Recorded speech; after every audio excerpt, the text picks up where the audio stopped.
કપનૌજના વિસ્તારમાં હત્યાનો બનાવ સામે આવ્યો। બાઇક ટકરાવવા બાબતે માથાકૂટમાં એક યુવકે ચપ્પુ હુલાવી દેતા 45 વર્ષીય યુવકનું મોત નીપજ્યું। સૂરજકુમાર મહંતોની ચપ્પુ મારી દેતા ગંભીર રીતે થયા હતા ઘાયલ। યુવકને તાત્કાલિક સારવાર અર્થે સિવિલ હોસ્પિટલ ખસેડવામાં આવ્યા હતા। સરોજકુમારીનું ટૂંકી સારવાર બાદ મોત નીપજ્યું હતું। સરોજકુમારનું નિધિ ગ્રુપમાં હાઉસકીપિંગનું કામ કરતા હતા। મોતને પગલે પોલીસે હત્યાનો ગુનો નોંધીને તપાસ શરૂ કરી। અરુણભાઈ દિલીપભાઈ કુંવર,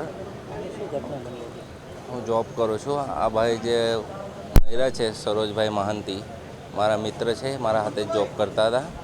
એકચ્યુઅલી રાતે ડ્યુટી કરીને ઘરે જતા હતા તો વચ્ચે કંઈક એક્સિડન્ટ જેવું થયું એમના સાથે ને ત્યાં એમનું કંઈ બંનેના વચ્ચે ઝઘડો થયો। એના પછી પહેલાં સામેવાળાએ એમની ગાડીની ચાબી લઈ લીધી, એ ચાલ્યો ગયો ચાબી લઈને, પછી ચાબી લઈને ચાલ્યો ગયો, એના પછી ચાકુ લઈને આવ્યો સામેથી, પછી આવીને ડાયરેક્ટ ચાકુથી ઘા કર્યા એમને, એમાં હાથ પર વાગ્યું, હાથની બધી નસો કપાઈ ગઈ, એના લીધે પ્રોબ્લેમ થયો એમને। તો અમે સારવાર માટે અહીંયા સિવિલમાં લાવેલા।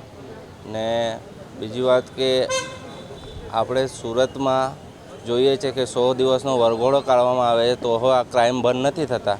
તો આ થાય છે શું? આ બધું સુરત પોલીસ નથી જાણતી કે આટલા બધા લોકો ચાકુના ઘા લઈને ફરતા જ હોય હંમેશા? તો સુરત પોલીસને ખબર ના હોય આ બધું?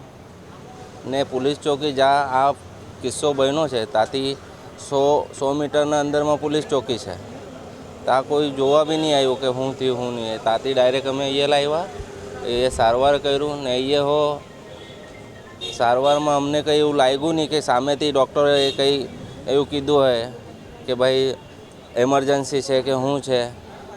એ લોકો સ્ટેટમેન્ટ અમને જેવું કીધું અમે તેવું કર્યું ને આ લોકોએ બહુ મોડું કર્યું। અમે રાતના 10 વાગે એ લઈને આવ્યા તો 2 વાગે તો ઓટી રૂમમાં લઈ ગયા લોકો ખાલી સ્ટેટમેન્ટ માટે।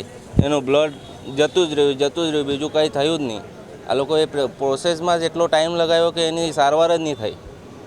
તો અમારી માંગ એવી છે કે આ બધું સિવિલમાં જે કામ ચાલે છે એમાં સરકાર ધ્યાન આપે કે વ્યવસ્થિત કામ થાય। અને બીજી વાત એવી છે કે જે ઘા માર્યા છે એને કડીમાં કડી સજા થાય, એ અમારી માંગ છે। ને એના એક જણે ઘા માર્યા છે પણ એની હાથે 2 જણા બી હતા હજી, તો એ અગર એ 2 જણા એના પાછળ નહીં ઊભા રહેતે તો પહેલાંની હિંમત કા તો નહીં થતે એને ઘા મારવાની। એટલે અમારી એ જ માંગ છે કે એને સજા સારી રીતે જ કડીમાં કડી સજા આપણે